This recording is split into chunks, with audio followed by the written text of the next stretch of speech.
חלק יותר תיאורטי, יותר מסביר על הבסיס או על העובדות, המפרט הטכני של המוצרים. לדניאל אין שום בעיה לקבל שאלות תוך כדי ההרצאה. אם יש משהו לא ברור, אז יש כאן גם כמה חבר'ה שמן הסתם מגיעים מהעסק ויכולים להסביר ולעשות תרגומים. אז שום בעיה לעצור ולשאול שאלות. בחלק השני אנחנו נלך לפארק הוד השרון, ומי שיוצא ממש יוכל להתנסות בצילום דרך המצלמה שלו. You probably already know me from YouTube channels or something else. I'm working for Swarovski now since 22 years. I start as a little apprentice, and now since 7 years. Yeah, I started as a really little boy in the company. So Digiscoping was always a topic where I was really interested. I'm not a bird watcher. I wasn't really a professional photographer, but I was always interested in technical issues. How do optic fits together with cameras? How do the cameras work?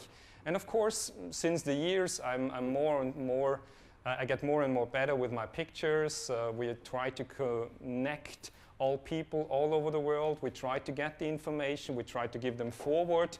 So I know probably a little bit about Digiscoping. I can probably help you here and there. I wouldn't say that I'm the professor.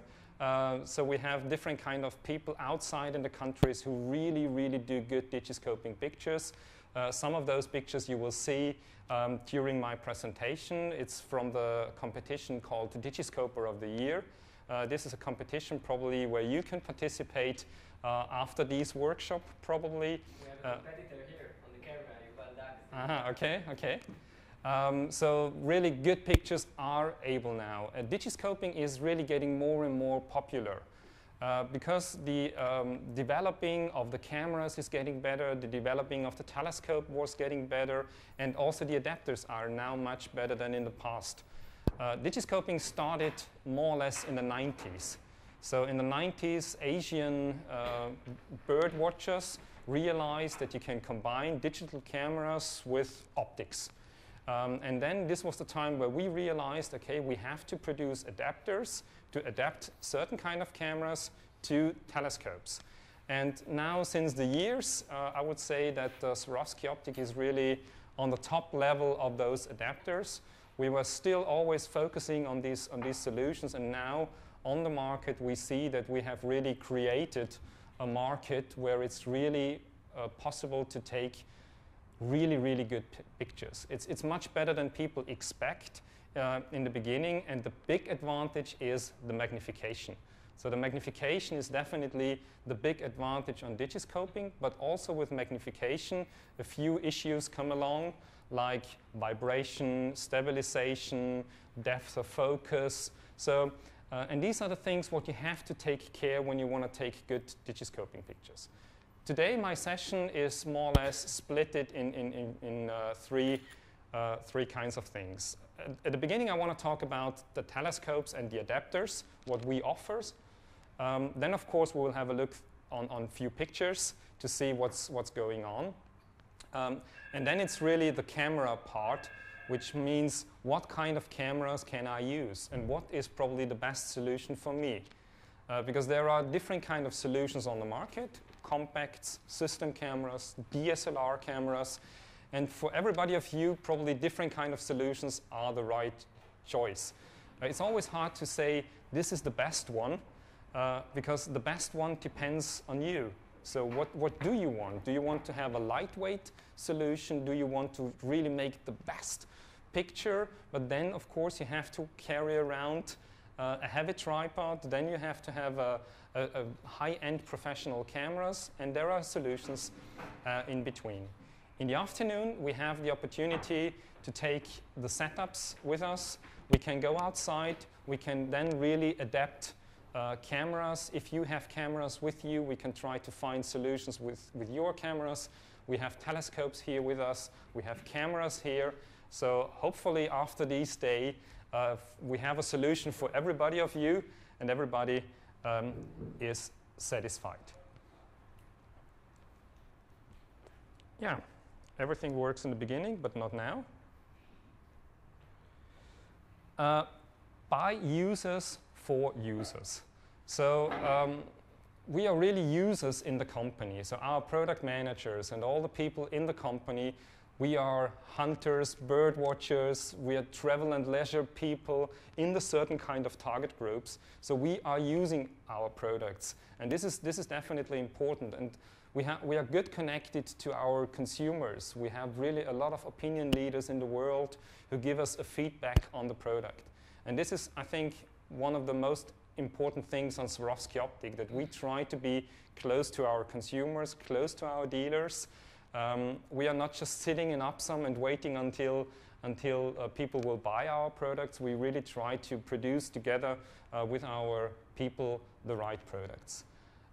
When we're talking about Digiscoping, it's definitely an issue to talk about our new telescopes as well. The new telescopes are called X telescopes. So you can see them over there. And these X stands for a few things. It stands for next generation. It's definitely a new generation of telescopes. Maximum ease of use. So the zoom and the focusing ring, and this is something what you see immediately here, is it's the first time that it's close by. So we copied more or less the system of SLR objective lenses, that you have the focusing and the zoom close by. So that means you can change very, very quickly. This is the first time that someone has this solution. That means if you have a camera, you can really adapt the camera. The camera is fixed, and you have the zoom and the focus here. So that means you don't have to turn the camera or do something else. Very flexible. So the biggest advantage is also here we probably were a little focused on the SLR systems. You can take it apart. So it's the first time that you have a bayonet here and here, which means you can take apart the two systems, which means it gives you a huge flexibility in diameter, or if you want to have a straight or an angled version. So you can interchange all these systems, whatever you want. If you want to go if you want to use it to travel around, the 65 is definitely the best choice. So if you have a place where you know, okay, this is the place where I want to be, 95 gives you, of course, the best resolution, the biggest magnification, the most details. But of course, it weighs 2 kilos. So that means if you want to carry something around, you're more flexible with a 65 solution. And of course, also excellent is the next X. Really, the optical quality, it's really an issue for us. It's also the name Swarovski Optik, and that means we are really focused on optical quality. That means sometimes it could be a little bit heavier probably than other solutions, but lenses, especially high-end lenses, they have a weight. You need a certain kind of thickness, you need a diameter, and as long as plastic lenses are not as good as glass, you cannot really go down and reduce the lenses. You also need lenses to get better images. You need more lenses nowadays than probably 20 years ago. When you look now inside of a telescope compared to 20 years ago, we have minimum 3 or 4 lenses more in the system than 20 years ago, which means they are a little bit heavier. But what do you want to have when you look through a telescope? You want to have the best optical quality. And this is more or less our target when we develop our products, really optical quality. Of course, then we try to make it as light as possible. But of course, if you compare it to mid-price or low-price products, it could be sometimes that our products are heavier in this case. So once again, here you see the 3 solutions, what we offer, different kind of objective diameter, 65, 85, or our light Canon 95. And you can really adapt different kind of eyepiece modules, or in this case, 2 different kind of eyepiece modules, the straight one and the angled one. It's very rare that people buy all those 5 things. We would be happy if they do. But of course, it's quite normal that probably people buy either the smallest one or the biggest one. If they know exactly what they want to do, they go for the middle. And also for Digiscoping, probably 85 is a really good recommendation, because when it comes to Digiscoping, The aperture is an issue, so how much light is going in there. And the funny thing is, the aperture, the biggest aperture we do have with the 85, because the 95 has a little bit higher magnification than the 85, and that the result out of that is that the aperture is smaller than on the 85. Probably you have heard about this Swarovski system. So Swarovski, in our case, stands really for the best optical quality in the world. So Swarovski means there are more lenses inside, called field flattener lenses. They produce a perfect flat image. And the flat image is necessary, especially when we want to use it for digiscoping, because the sensor, in the end, is flat. And therefore, you need a certain kind of optical calculation, because it was really a huge challenge for us to calculate an optical system which works for the human eye and also for the sensor. Because this is the huge difference between a telelens system or a camera and a telescope, because the telescope has to work with two different kind of things, human eye and technical sensors. And therefore, we developed a certain kind of adapter which fits perfectly to the sensor. And if you take off the adapter, the system is really perfectly calculated for your eye. And because here we have different kind of colors, what we have to take care, wavelengths and all this stuff, that we get the best solution. HD optics, certain kind of lenses are needed to reduce color fringes. But it's not just the HD optic which is needed, it's the whole optical system. And on top, we have HD lenses. HD lenses have to be calculated through the whole system until the end result is perfect. The result is less color fringes. You know what color fringes are? So these blue, magenta, yellow, when you, for instance, you take a picture of an eagle or something where the sky is in the rear, you sometimes see on the edges those color fringes, or a goat which is behind, where you have the sky in the rear. So as more you have white and blue and white and black, as more you want to see those fringes. And we reduce those fringes really to a minimum. 100% field of view. When you look through binoculars and telescopes, our top versions, or more or less all our binoculars in the meanwhile, you can use them with your glasses, and you still have 100% field of view. And this is a huge difference to the mid-price products. So really try to do these with mid-price products. Even if they write this in the catalog, you will not be able to use the binocular or the telescope with your glasses. So of course they have twist-in eye cups and all those stuff, but it's not just the twist-in eye cups which are important, it's really the optical calculation which has to work. And with our telescopes and binoculars, you can leave your glasses on, and this is sometimes helpful, especially when you work with cameras. You want to look to the screen all the time, you have to take your glasses on, then you take your glasses off. Sometimes this could be annoying. Optimized coatings is now the last point of this telescope, of this Swarovski system. Coatings are necessary to increase the transmission, that a lot of light is going through the telescope. We decrease the stray light, because stray light is a very big issue. If you have too much stray light, you will not have really good pictures. And, very important, the color fidelity. How, for instance, at the moment in Austria we have not really snow. If you go to the glacier, we have snow. Snow is something which should be white. It shouldn't be blue tintish, it shouldn't be yellow tintish, it shouldn't be gray. And this is very much related to the coatings. The color fidelity and the neutrality of the image is very much related on the coating. And that means it's a quite complex system. Okay, that's it.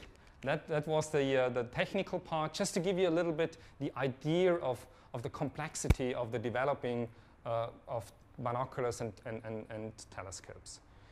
I mentioned already just one hand, zoom and focus, and this is something in the afternoon what we see, because in the beginning, when we had the former telescope, I was always thinking about the magnification. Now it's just find the right zoom, that the animal is in the right format, then focus and then take a picture. Sometimes I don't think about magnification anymore. In the former time, it was always like 25, 30, what do I using? Now it's much more intuitive. Easy to transport.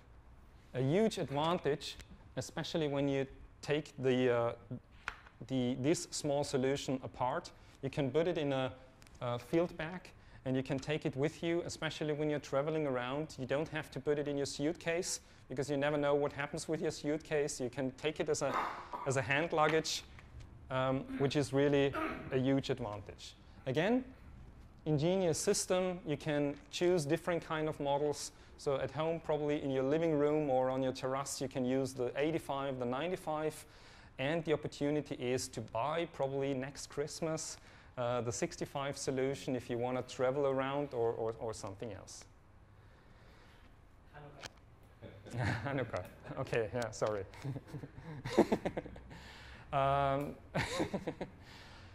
Let's start now with the 3 Digiscoping solutions what we offer.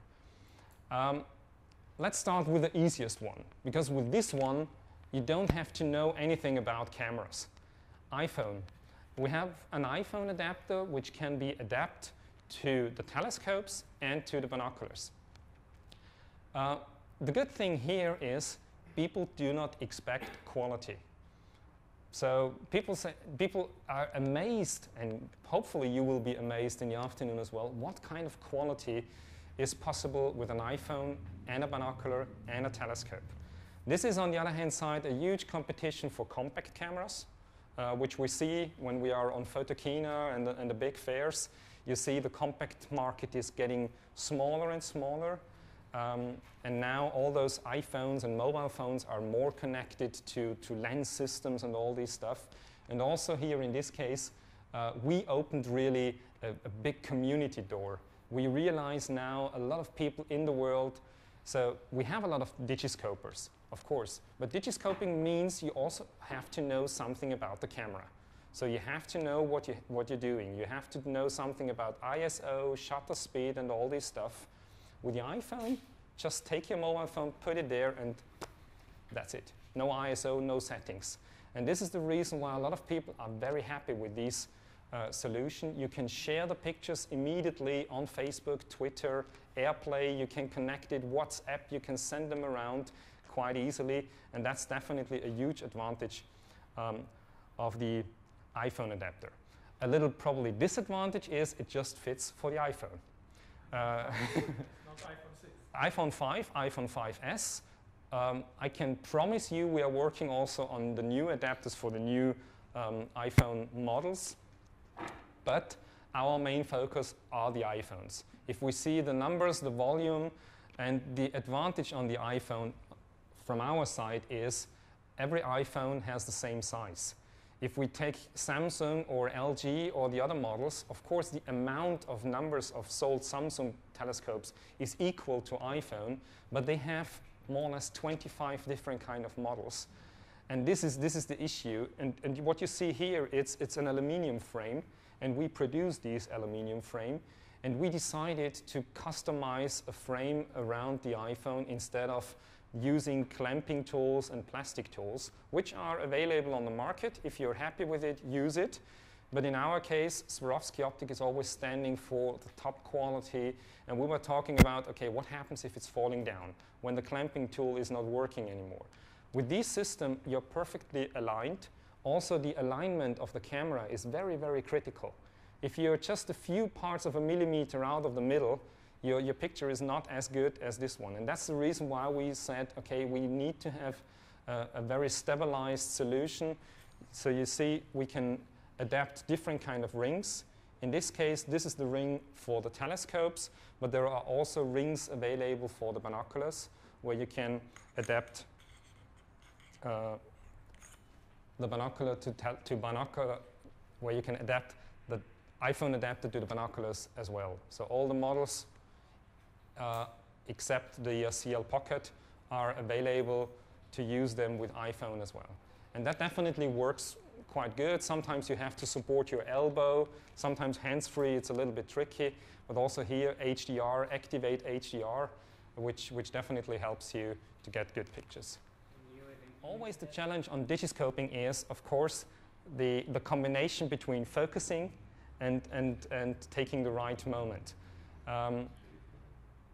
Sometimes on Digiscoping, people recommend to use custom timer, self-timer, and all this stuff. I did this in the beginning as well. But honestly, nowadays, I really try to use my finger. Because it's a certain kind of moment where I want to take the picture. It's the moment where the bird raised the head, or where the deer raised the head, or where something happens. It's not 2 seconds before, and it's not 2 seconds after that. You can use it in the beginning if you take pictures of a, I don't know what, flower, dragonfly, or something else. If they stay there, you can use it. But as more animals you want to take pictures of, you have to use your finger or some other tricks. Also this one, for instance, it was a wood fire. It was half a year ago already behind our factory. It was one of the biggest wood fires, distance 3 kilometers.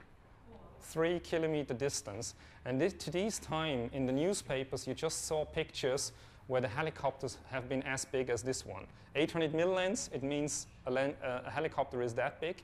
If you want to take a picture like this, you have to stand in the middle of the fire. Or you have a telescope at Swarovski optic place, and then you can take a picture on 3 kilometers. And this is the huge advantage of Digiscoping, the distance. But it's also the challenge, because therefore, vibration, shutter speed, and also the weather is important. If it's too cloudy, or if there is too much dust between the lenses and the subject, you have issues. So sometimes technical things can help you, but in the end, we are living in a physical world, so that means we have to work with the physical laws. So iPhone, I would say the easiest solution. What you need is an iPhone and our frame and a telescope or a binocular. Especially for the bird watching market, and this is what we see especially in United Kingdom, Rutland Water, Flevoland, all these Benelux countries, a lot of these adapters are sold. Because the DCB adapter is now the adapter where you can mount compact cameras or system cameras with a certain kind of lens. So these are now the 2 cameras which mainly work with the DCB adapter. The DCB adapter is a swing adapter, which means you mount it and you can flip it over. So that means you can observe all the time, and if you want to take a picture, take down the DCB adapter, adjust the camera, and then you can take your picture. And then it depends on you if you want to use a compact camera, or if you want to use system cameras where you can interchange the lenses. But in this case, you have to take care that you're using the right lens. So not all lenses are working together with our telescope. What would be the right lens? So the main goal is always to be around 40 to 60 millimeter of the full format equivalent. So that means in this case it's a 20 mil lens, because you have to multiply it by the crop factor of 2, which means it's a 40 mil lens. If you're between 40 and 60 millimeter, it would be the best solution. But it also has to be a short system, because what you see immediately, there is just a certain kind of space here. So if the lens is too long, and that definitely happens with all these bridge cameras, for instance, with high zoom, 12 times zoom, 15 times zoom, they are not fitting with Digiscoping equipment because of 2 things. No bridge cameras, because the bridge cameras, they are too long, and also from the optical side, the focal length doesn't fit to our telescope, because the situation is we have an aperture or a diaphragm, a fixed diaphragm in there, and there is just a certain kind of area where the camera can take the picture from these diaphragm. If the lens system is too far behind or too close, then you will always have some issues with vignetting or spots, dots, or something else. So especially for Digiscoping, it definitely makes sense to have a good but easy compact camera. Our recommendations are more or less 2 models or 3 models. It's Nikon P330, Canon S120, Nikon P330. I have it in the presentation then later on as well. Canon S120. And very good is the Sony RX100. This is probably one of the best cameras at the moment because really the sensor is really good, and the sensor is one of the main issues on Digiscoping. It's not just the megapixel, it's really as bigger the sensor is, as better it is for Digiscoping in the end of the day. But nevertheless, always keep in mind that the cameras are getting, if the sensor is bigger, cameras are getting heavier, bigger, and more expensive, of course. So these are, but you should not really use those cheap cameras for 60 euros, 70 euro. So okay, give them to your children if they want to take pictures on parties. Yeah, it's nice, but for Digiscoping, it's probably, you can try it, but the results will not look like this one. If you use camera, mirrorless, do you need to have the lens on it, or there is another possibility that you can attach the body directly to the skull? Yeah, brings me perfectly to the next adapter. So this is, just to summarize, I answer very quickly. So here you see system cameras. In this case, we say plus 20mm pancake lens, or a compact camera works with the DCB. If you have a mirrorless camera, honestly, I would more recommend to go to the next solution, which is the TLS APO. Because in this case, you do not need a lens, because our TLS APO already have a lens system included, which is a 30mm lens. And in this case, it gives you a little bit more light, probably. Sometimes, if you use lenses here, it could be sometimes that the autofocus is working. Because generally, for Digiscoping, I would say switch off the autofocus. Sometimes, with these solutions, the autofocus works, but autofocus is really very, very tricky. It totally depends on the image what you take a picture of. If you have a good contrast, the autofocus will work. If the contrast is low or the colors are very similar, then switch off the autofocus and go to manual focus, because otherwise all things will be sharp, but definitely not those things what you want to have sharp. So you can still say it's a sharp image, but probably the grass is sharper than the bird in this case. So TLS APO is definitely a totally new generation of adapters. So this is really what we see now. It brings Digiscoping to another kind of level. A lot of professional photographers now really are interested. They are using those TLS APO. We have professional cameraman in Austria, for instance. He was using our telescope with a TLS APO and a professional Sony camera to make videos for really the official channels. So the quality which comes out there is really, really good. But on the other hand side, of course, it depends also on you, on your knowledge, on your feeling. So it's something what you have to feel sooner or later. In the beginning, of course, you learn the theoretical things, but then sooner or later, it's a feeling between the right focus, the right moment, and then capture the moment.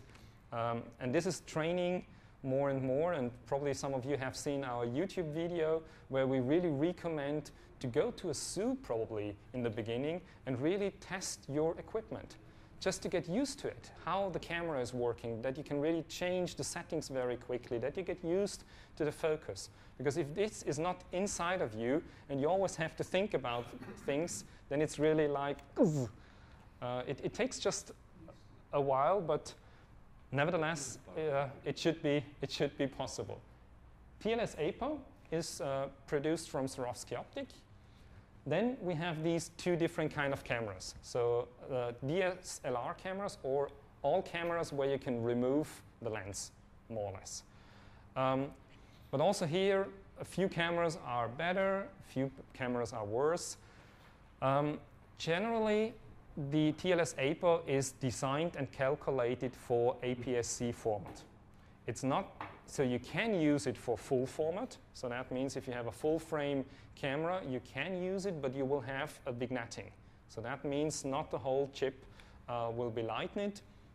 So that means you have certain kind of vignetting, which is not an issue if you're using Nikon cameras, because on Nikon cameras, you can change from the FX format to the DX format, which means you go back to the APS-C sensor. But also this is sometimes quite tricky, because people who buy a full format camera, they want to use full format. But nevertheless, also here we try to be focused on the market. Also here we see the numbers. We are looking on the market. But nevertheless, at the moment, our main focus is APS-C, because those people who are using our telescopes are, in our opinion, more APS-C users than full format users, but the full format users are increasing, which we see on the market. What you need is a connection between the TLS APO and the camera. The connection is called T2 mount. T2 is a quite old system, and that makes the thing sometimes a little bit tricky. If you want to get those T2 mounts, it's not that easy to get them in certain kind of shops, because it comes more or less from the 70s, beginning of 80s. That's the reason why we offer 4 different kind of rings directly from Swarovski Optic. We don't produce them, honestly, but we glue them tight, because this is very important, because if they are out of the alignment, if they are not screwed well, your sensor is not parallel to the image anymore, and that means quality is gone. We offer them for Canon, Nikon, Sony, and Micro Four Thirds. I mentioned already the 3 different kind of solutions. Compact cameras, for example, Nikon P330, Canon S120, or these Sony RX100. We try to have an actual list on our homepage all the time, which is not easy to see really what's going on in the market. System cameras, all those Panasonic G models. Olympus is quite good, especially the E5 and the E1, because they have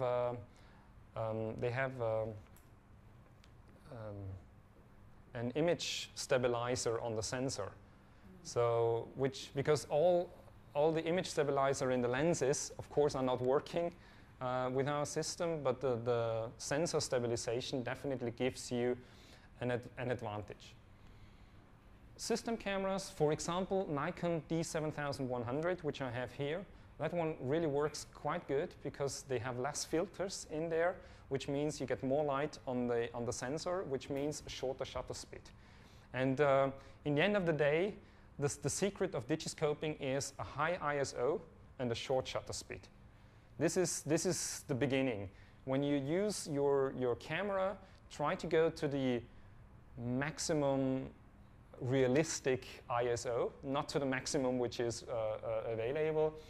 When we're talking about cameras like the 7100, I would say 2,500 ISO, 2,000 ISO is definitely something where you can start with. If we are talking about a D4 or really professional cameras, you can go up to 6,400 and you will have no problems, because then you reduce the shutter speed, and shutter speed is against vibration, stabilization, and all this stuff, and then you will see immediately, okay, the picture is quite good. And then, of course, it depends on the light situation. Then you have to find your perfect setting in the end of the day. Once again, a little pyramid. The camera focal length, if you choose the camera focal length on compacts and system cameras has to fit to our telescope. I recommended already compact cameras, system cameras with these 20mm lens. Choose a short shutter exposure recommended is a 100, 125. This is the start. Don't go slower. And 2000 is definitely something where shakiness is not an issue anymore. So even hands-free pictures are possible with a 2000. We tried it. It is possible to take hands-free pictures, but probably not today. This is probably the next lesson, what we do next year probably, to go a little bit deeper in these direction. And as I mentioned already, sensor quality, high ISO. This is really the main issue. Really be focused on the sensor quality. I told you already now a few cameras that you probably get an idea. It doesn't mean that all the other cameras are not working, but those are the models which we see on our competitions, which we hear from our Digiscopers all over the world, where they really get the best results. In our brochures, which are on the rear, you find a little overview about the different kind of telescopes, which telescopes do fit with the adapters. The good thing is the TLS APO and the DCB2 adapter fits, of course, on all X telescopes, but it also fits on the former models. The only difference is the sleeve here. This is an aluminum sleeve which fits on the X telescopes, and the same adapter works on the former models with but there is a different kind of sleeve available where you can also use the DCB or the TLS APO adapter. So it means if you have a telescope, if you bought a telescope in the last, let's say 18 years, I would say those adapters work. If you have older ones, probably those gray ones, use them for observation, but don't call someone to use it for Digiscoping, please. So even here you see, just pull it over, screw it tight, and that's it. And this is definitely the huge advantage of this one, because it's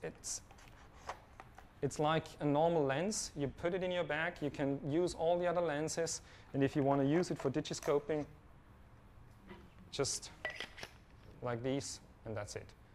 So you can save your settings, which would I recommend, especially if it's your camera, you can save the settings once, then just go on customize one, for instance, and then go for it. Because I would really recommend to save the settings, because if you want to go for Digiscoping, normally everything has to go a little bit quicker. So that means take out your camera, and if all the settings are adjusted, then you just go on the right spot, and then go for it. Some advantages, and also probably some borders or disadvantages where you really, what you really have to know when you go for Digiscoping. Especially when we compare it to the long range, to the big lenses, to the 800mm lens of Canon, Nikon, which we see now that really a lot of semi-professional photographers are buying our equipment instead of an 800mm lens. If you are a professional photographer, if you earn your money with the pictures, okay, then you need an 800mm lens. But then it's a different kind of issue. But there are so many semi-professional photographers who have good lenses, who have good cameras, and they think all the time to buy an 800mm lens or a 600mm lens. But in this case, we are talking about an investment of 15,000 euro and more. It could be 60,000 euro in the worst case. And we are talking about a weight of 5 to 6 kilos. And this is mainly the issue. Even those people who are able to afford a lens like these, they don't want to carry it around. And then definitely you have the opportunity to go for a solution of our ATX telescopes. So what is the advantage? Low weight, 2.2 kilos, which is definitely lightweight when you imagine the focal length. Focal length of 750mm where you start, up to 3,500mm. There is no system in the world where you can achieve 3,000mm. This is the 60 times the focal length? It's 70 times, which is the maximum magnification on the 95, multiplied by 30mm objective lens. You are talking about which one? In this case, it's the TLS APO. So that means this is the range of the TLS APO. If we are talking about compacts, the focal length is even higher.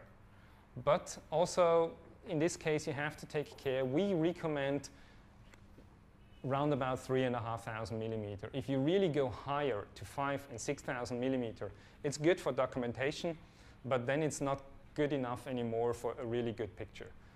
Because then, of course, the depth of sharpness is really so small, then it's as thick as the thumb on a distance of probably 100, 150 meter.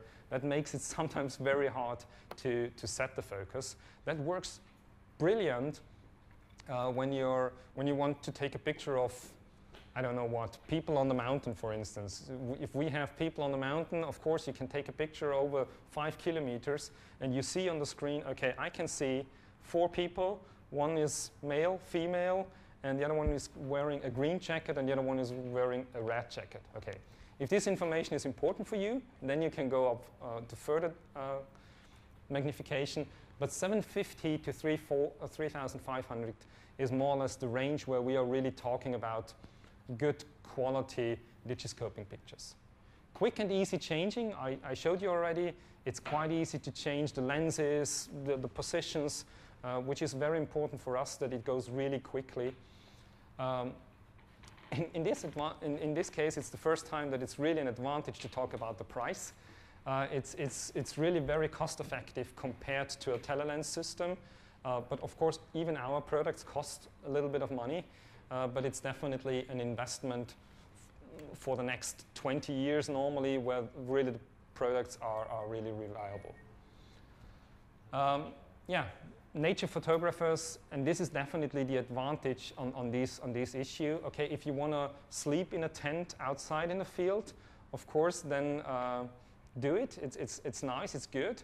But Digiscoping gives you the advantage sometimes to be further away, which gives you the advantage that it's quite easier to take pictures because you're not so close to animals, which means they do not feel afraid. They realize that somewhere someone is there, but they are not scared about you because you're too far from them. And this is definitely the chance to get really good pictures in the end of the day. Okay, I was talking about vibrations, of course. Especially when we're talking about tripod head, we offer a solution. But also in this case, I have to remark the tripod head is really made for observation. If you want to use bigger lenses, bigger cameras, I would recommend really to go into photo stores to buy a video head or something else, which gives you more stabilization. In this case, it makes me happier if you're not buying the tripod head in this case when you go for digiscoping, because then you really get good pictures.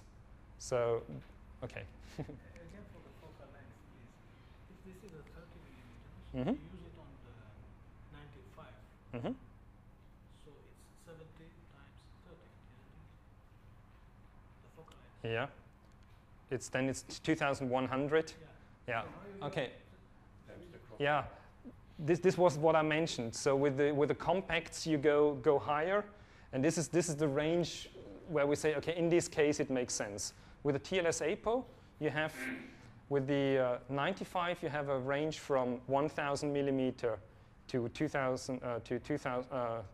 So give me to 2,100. When you have the 65 and the 85, you start with 750, and then you go up to 1,800. So this is just the range for digiscoping, which. How do you get to this range of 3,500? This is just this. Yeah, but I wouldn't stress out so you can multiply the crop factor as well. So, but it's always a little bit if you have 2,000. So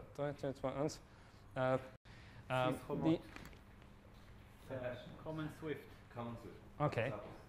And it's flying always through those doors. You see already the lights around, and the picture later on is this one. So if you want, of course you can have a look here on the screen. Then the resolution is a little bit better than on the beamer, but nevertheless quality I think is really good. It's absolutely sharp.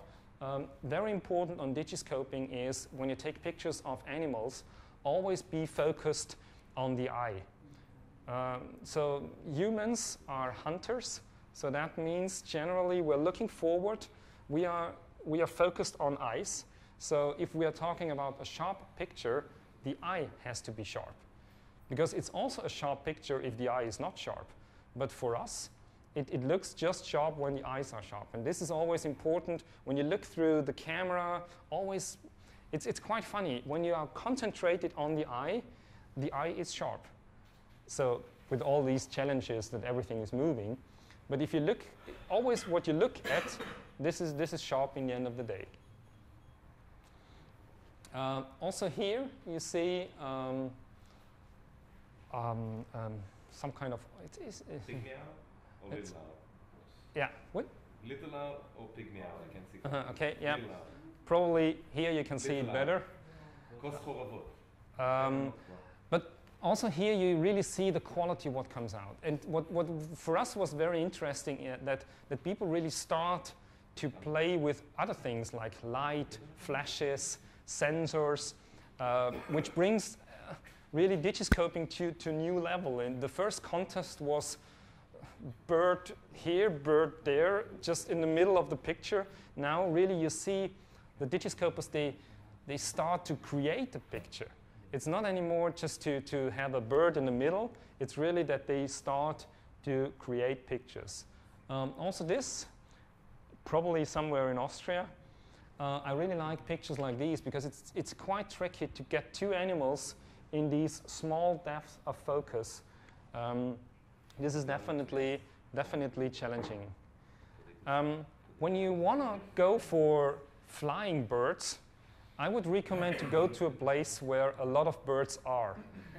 Don't try to catch an eagle in the beginning because this is quite tricky to follow. To follow the eagle, go to an area where a lot of birds are because then you can always argument, this was exactly the bird where I want to take a picture of.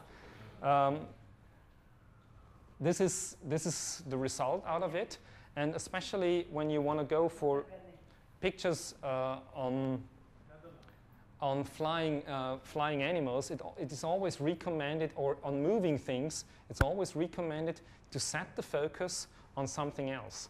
So for instance, when there is a rock, set the focus on the rock and wait until the bird is flying over the rock and then catch the bird exactly when it's there.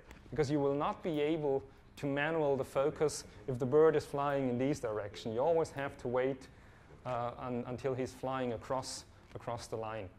And this is the reason why bird watchers are making good pictures of birds, because they know their habitat, they know what they're doing, and this is the reason why nature photographers are nature photographers, and they are not portrait photographers or wedding photographers, because you always have to know what you're taking a picture of. This is also very important for Digiscoping. Some people just want to be good Digiscopers and they have no clue what they want to take a picture of. When you're taking a picture of a Formula 1 race, you have to know where they are driving. Otherwise, you will not be able to get really good pictures in the end of the day. This is also a picture probably from the Netherlands. But I really like that because the focus is really perfectly here, and then you see that it's running out forward and backward, and the color of this bird is really nice. Nothing special, but this is, for instance, a picture of a guy who never had contact with Digiscoping. It was a workshop in Absam. He was sitting there, and we tried a few things, and after a little session and a few tricks, he was able to take a picture of a black swan here. Also here, quite nice, nothing special, but these are probably really the targets what you have to focus in the beginning. Some ducks on the lake, or a swan who is standing there. Cormorants, for instance, are really good, or because they are sitting all day long, they are cleaning themselves. If you see this duck on a lake in Israel, let us know. So not just birds, of course. You can also take pictures of some kind of other animals. In this case, it's a small chamois. But honestly, the picture was from the zoo. It was exactly from the lesson what we did on YouTube. Just a few pictures. Really try your setting. Don't be shy to go to somewhere. And then as better you get, as more you can really take pictures outside in the field. What's the name of the animal? Chamois. ספיר אלפין, יעל אלפין. So, or in this case, you see dangerous animals, and this is now the advantage what I told you, the distance. This was taken by my colleague Dale Forbes. So he was taking this picture. The distance is 70 to 80 meter, which is still close, but it's far enough that he's not catching you. He realized, you see in his eyes, you realize that there is someone there, but he's not in the area where he gets really aggressive. And that's definitely the huge advantage of the Digiscoping set. So you can take pictures like these from the cheap when you're on a safari.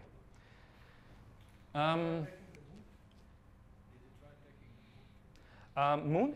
There are plenty of pictures on the moon, but it's a huge challenge because especially with Digiscoping, you realize how fast the moon is. So it's really it's not the way that you just put everything there, because until you're finished with your settings, the moon is or you can follow it. You really can take incredible pictures. So you really see all these. So it's really, but nevertheless, it's a challenge because it's always bright. So that means shutter speed and ISO. Yeah. Okay. Mm-hmm. Yeah. So there is a solution which is called TLS 800, which is more or less the former solution which you could use. But this is not working with the X telescope. This is just working with the STM and STS telescopes. So you can use it with the X and the TLS APO, but you will still have a vignetting. So that means you have a black frame around the image, which is not so bad, honestly, because if you really have a good picture, just cut it out later on the computer, and you can use it. But this depends a little bit on you, if you can live with it. Yeah, I know. It's really increasing because they are getting cheaper and cheaper. So for 1,800, 2,000 euro, you get a full-frame camera now, and that's the reason why a lot of people go for full frames. So. We have it on the plan, but I cannot promise you really. We're developing products all the time, but I cannot tell you now dates or facts and figures when we come out with solutions like these. I'm not really sure. Generally, we are talking about focal lengths. Normally, in the photography market, when we're talking about 50 millimeter lens, we are talking about 1x magnification. Because in the former time, on SLR cameras, the distance between the lens and the sensor was exactly 50 millimeter. And that means nowadays and then they shortened the system, and this was the beginning of the digital story. They make small and compact cameras, but the issue was that the sensors they have been very small, and after years they increase again until we have now, again, digital SLR cameras with big sensors. So these were the steps from the beginning to now. One example, when we have now our TLS APO, which is a 30 millimeter lens, you have to multiply these with a crop factor of the camera. The crop factor is related to the size of the sensor and by the used magnification of the spotting scope. And then you achieve the digital focal length. In this case, it's 30 multiplied by 1.5, which is, it's Canon or Nikon. I think it's Nikon. Because Canon is 1.6 and Nikon is 1.5. Then you have 45 millimeters multiplied by 30 times magnification of the telescope means, in this case, 1,350 millimeter. And this is now the calculation from the beginning, how we came to these 3,500, because we have to multiply, in this case, with the crop factor. Aperture is also a calculation. So it's a calculation of the analog focal length divided by the objective lens diameter in millimeter. So this is what we're doing when we're talking about telephoto lenses. And also here, the analog focal length, which is 900. Analog means not crop factor. Because if you use the crop factor, the calculation doesn't fit anymore. So that's sometimes the tricky thing in the photography is always sometimes you have to take the crop factor and sometimes you don't have to take the crop factor. I don't want to stress it too much. For those who raised the hand, they probably know what I'm talking about. For the other ones, it's just a little story behind. So when we choose now 30 times magnification, we have a focal length of 900 millimeter. When we divide those focal lengths by the diameter of our solutions, which are 65, 85, or 95, then we see the aperture. The aperture could be 14, 11, and 9.5. Yeah, it's the relative. Yeah, exactly. It's the. It's something to have it in mind. So yeah, you can choose. You can, and it's just important that you know this number. You cannot really influence this number because there are no mechanical apertures what you can change. But I told you before, the 85 gives you the smallest or the biggest aperture, because on the 85, when we use 25 times magnification, with the same calculation, we achieve 750 millimeter focal length. Divided by 85 millimeter objective diameter, we achieve an 8.8 aperture, which is already quite good for this focal length. And this is sometimes a little bit tricky when we're talking about cameras or the human eye. Of course, with the human eye, you will see brighter, more details with the 95. If we're really talking about long distances and high magnifications, when we're talking about the camera, it's not really needed to have the 95 instead of the 85, I would say. So you will not really see big differences between 85 and 95. If you want to use it for observation, I would definitely recommend the 95, because here and there are definitely situations where you need a little bit more resolution, where you need more light, especially when you, for instance, want to observe stars. Also, you can see really the rings around planets. So really the resolution, there is no telescope, normal telescope, we're not talking about mirror telescopes, in the world which gives you really, probably there's one, but I don't tell you, which really gives a resolution like this one. Depth of focus. I said it sometimes today. As higher the magnification is, as smaller the area of a sharp image is. This is just a normal physical law. As higher the magnification is, and as longer the distance between your telescope and the subject what you want to take a picture of is, as smaller the depth of focus is. And this is definitely very important when you start with digiscoping. Because the problem with digiscoping, the main problem is people buy a camera, they have a telescope, and now they say, yes, I can do it. I can increase the magnification to the maximum on the telescope. I can increase the zoom. I can zoom into. I use 8,000 millimeter focal length. And then they want to take a picture on 5 kilometers, 6 kilometers. So depth of focus is exactly that big. So when you start with Digiscoping, try to catch pictures in the beginning on 20, 30, 50 meters. Start with 30 times magnification. Do not zoom in to the maximum. Start with small steps. As better your pictures are on small distance, as further you can go later on, and then you will learn step by step how the weather conditions should be. Also here, same rules. You have to get up early. You have to go outside in the morning, because then you have the best. At noon, when it's hot and the sun is burning down, then it's definitely more challenging to get good pictures. And this is, for instance, a picture to see these depth of focus. So you see in front, it's unsharp.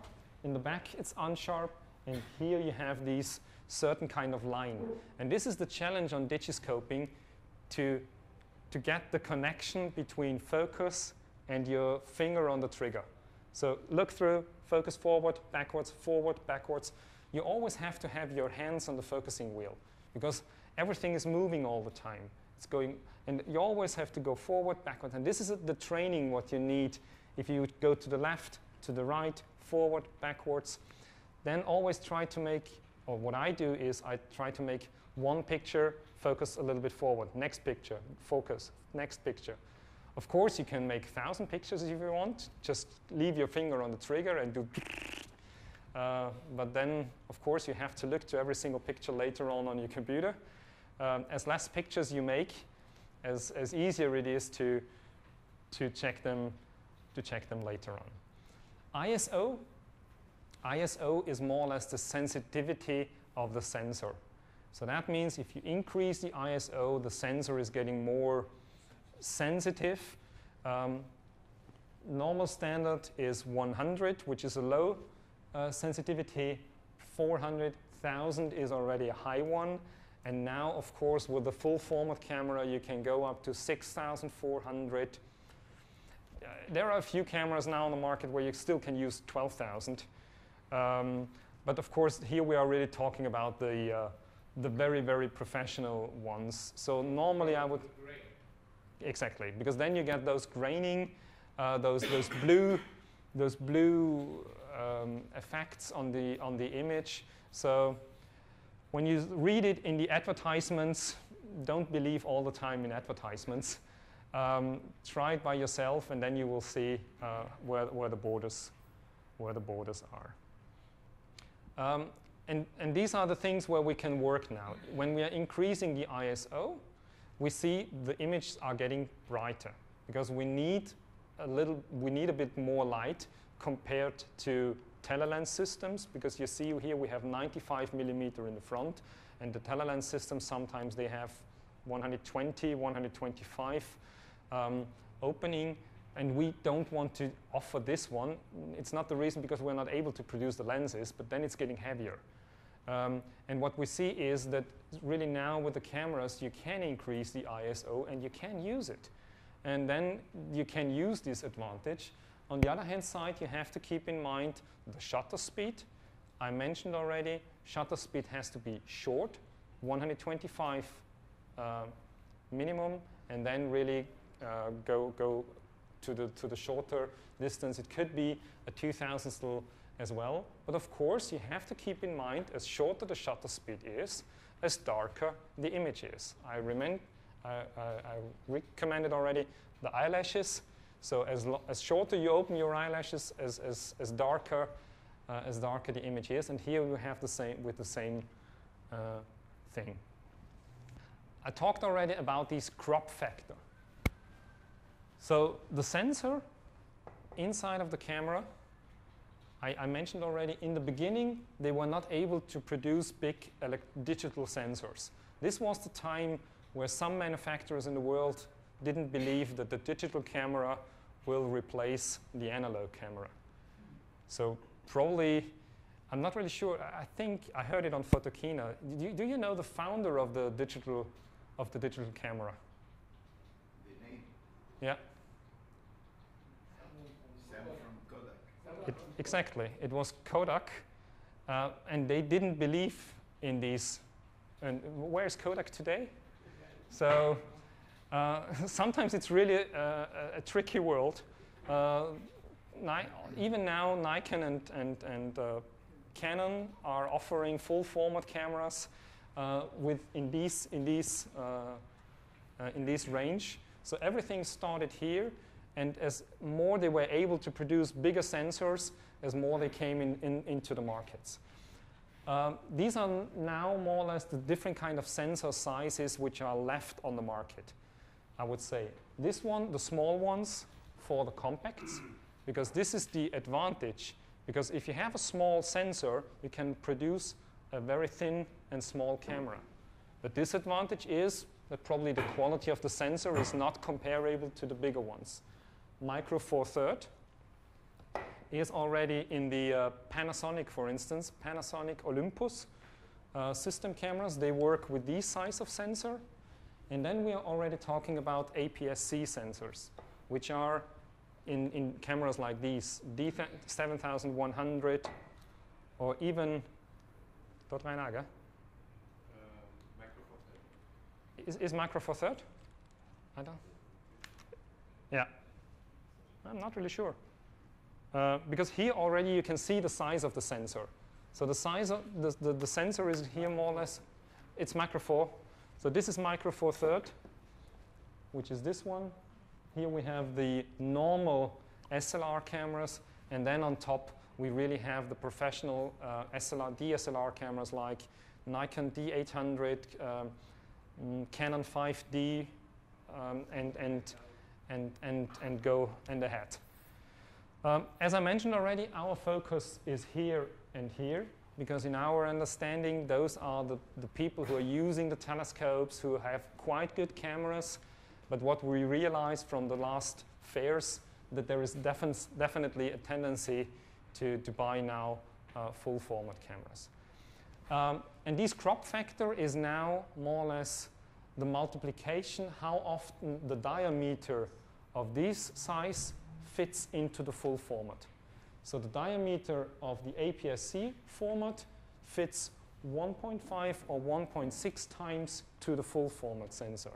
The diameter of the Micro Four Thirds sensor fits 2 times into the full format sensor. And here with the compacts, it depends a little bit, 5, 6, 7 times crop factor. And this is the factor what you always have to keep in mind. You always have to multiply these factor with the numbers on the lenses. So for instance, here you see 22 millimeter, but 22 millimeter is the digital focal length. This is the focal length to the sensor, and then you have to multiply this with Micro Four Thirds, which means 2 times. That means this is a 44 millimeter lens in the former. So this is the same thing as with the cars, kilowatt and horsepowers, just 2 different kind of numbers. So you can, sometimes this is quite annoying in the camera sector, because sometimes they put the analog numbers on the lenses, sometimes they put the digital numbers on the lenses. And it's not that easy to find the crop factor, especially for compact cameras. It's much more easier for APS-C and Micro Four Thirds, but to find the crop factor for compact cameras is not so easy. Okay, I don't want to stress this out too much, but just a little bit. Okay, what are now the camera? As bigger the sensor is, as more ISO you can use. Short exposure time, 125 to 1,000 still. This is the beginning of your setting. Open the aperture. If, for instance, you have a solution like this with a lens or a compact camera, then go to aperture priority, open the aperture to the maximum. It doesn't mean that you can fulfill the aperture, but the result is if you open the aperture, the shutter speed is going down. And this is the advantage, especially with compacts or when you use cameras where the lenses are mounted. Use aperture priority, open the aperture to the maximum, increase the ISO, because then the system is calculating the right exposure time for you. And this is the general setting which works if you have a lens, even if you don't, if you use the TLS APO, it also makes sense to use the aperture priority. Even if you don't have an aperture, the camera works with the maximum aperture and is calculating the exposure time automatically. Why not using manual? You can use manual, but of course then you have to set the exposure time by yourself. If of course, next step. So if you're able to know it immediately, it's definitely helpful to use manual. Sometimes also on Nikon cameras, especially when we're talking about the cheaper models, you just can use manual. Because the problem is, if you take off the lens, the cheaper models say something is wrong. And in this case, the camera thinks that there is no lens mounted. So that means it could be that a lot of those electronic tools are not working. Here with the 7.1, it's working with aperture priority. But for instance, the D90, which was very close to the formal model, nothing worked. So just the manual focus was working. And this is sometimes a critical issue when some people don't have any clue about the camera. And then they call us and say, okay, I'm not happy with the results. And then you have to tell them, okay, increase the ISO, reduce the shutter speed, and then it's totally quiet on the other side of the phone. And this is the issue. Use the scene mode, especially with compact cameras.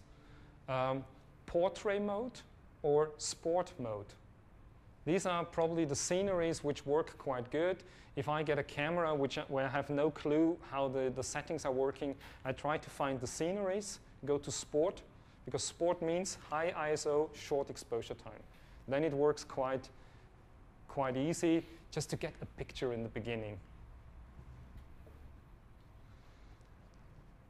Video mode. Some guy in here mentioned this already. A picture is always a capture of a moment. It's a thousandth of a second. It's a part of a second. Sometimes the light is not good. I didn't find the sharpness or something else. All those cameras are able to make videos. Go on video mode and life could be so easy. All the things which I told you, you can forget them. Just set the focus, go on video and make 5, 6 seconds, 10 seconds videos. And sometimes a video can tell more than a picture. So anyhow, if you use the iPhone or the cameras, videos could be definitely helpful. Remove carrying strip. That's just an information, because as more things are flowing around or hanging around, as more vibrations you have on your telescope, as harder it is to get really perfect image. Take it off or bound it or do something with them, because always things like these can really be enough movement on the camera to destroy your quality. Okay, some pictures in the end, and then I will show you at least one of the best videos probably, which we have from the Digiscoper of the Year contest. And then we really go for a break. And then in the afternoon, we have the opportunity to test all your telescopes. And then hopefully you leave the day with results. So this is the winner picture from 2012, I think. Pictures like these are horribly critical, black and white. And here you see the quality of the telescope. And this is definitely needed. If you don't have a good telescope, you can have the best camera in the end, you will not get the same quality. Because those color fringes, especially on black and white images, they could be horrible on these magnifications. And here there is more or less nothing. It's really a very, very good picture. We have been talking about distances. This is not really the challenge, a tree. I think everybody of you can take a picture of a tree. So you can see the branch here, and the next picture is an animal on this branch. So you see the little mouse here. So this is the advantage of Digiscoping. So the distance and really the quality what you get out of it is much better today than probably a few years ago. Also here, a nice one. This is things like these are not. They are a bit easier to capture because when you go to the sea, there are more of them. So you have time. You can really take moments. But of course, if we're talking about birds of prey or leopards or shepherds, then it's getting more and more critical because you just have a few seconds where they're really in front of you. Also something else instead of always animals. So we are here close to the sea. I'm not really sure if you have waves like this. You have them? Half size, yeah. So also here, the distance is an issue because you have to be on the beach that you can take pictures of those guys. And they are normally, I would say, 70 to 150 meter far from the beach. Bungee jumper, for instance, when they jump off and you take a picture of their face, it's incredible what kind of emotions you get. And this is always the challenge of Digiscoping, to find something where a normal photographer stands there and say, how do you get a picture like this? Because on a bungee jumper, you cannot stand 2 meters in front of him with a 50mm lens and take a picture.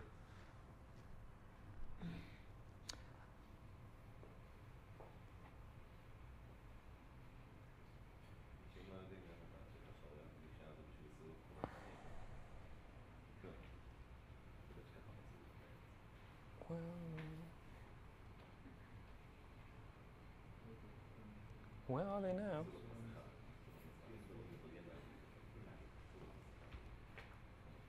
Here. So, once more, a few pictures from Digiscoper of the Year contest last year, just to go through.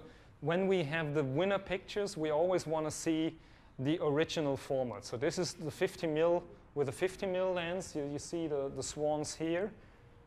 And then this is the Digiscoping picture. And now you see it's really getting more and more art than really just a lot of different kind of pictures. We had this one already with the distance. We had this one too.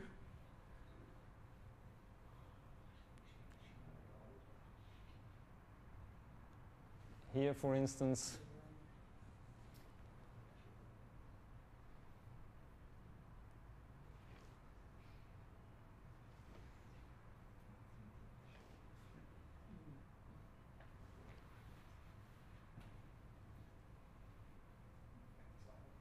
so to get really an idea also of the distance, yeah, that was the bird from the former time. Close-up pictures, colors. So it's definitely something what we can show now on photo fairs. We also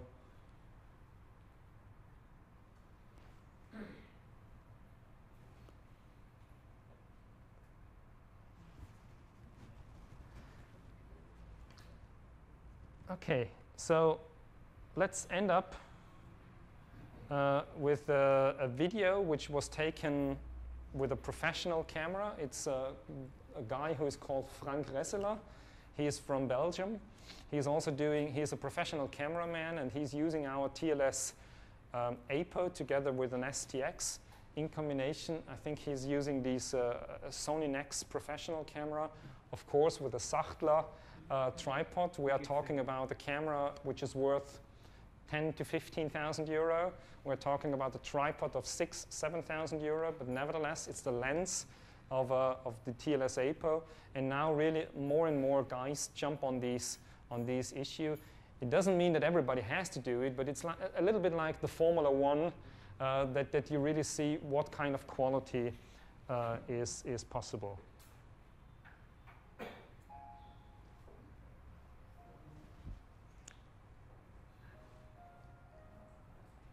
So you see everything is perfectly steady. So there is now a fly coming around, he's catching it. Look like in the water. Slow motion. Yeah, everything is.